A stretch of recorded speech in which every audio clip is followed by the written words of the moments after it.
totoo nga naman talaga, no?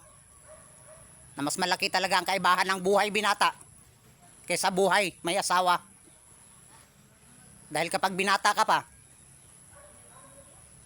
halos kakampi mo at kasakasama mo pa ang lahat ng flavor ng trust at nasa wallet mo pa.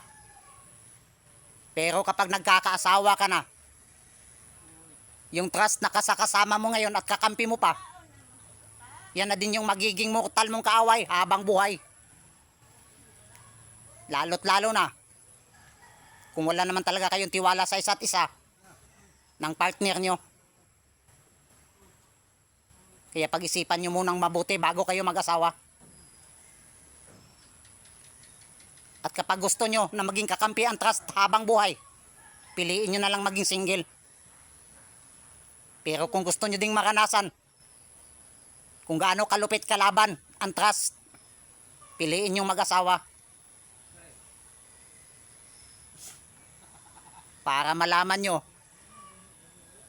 kung gaano kahirap pag-aawayan ang tiwala araw-araw.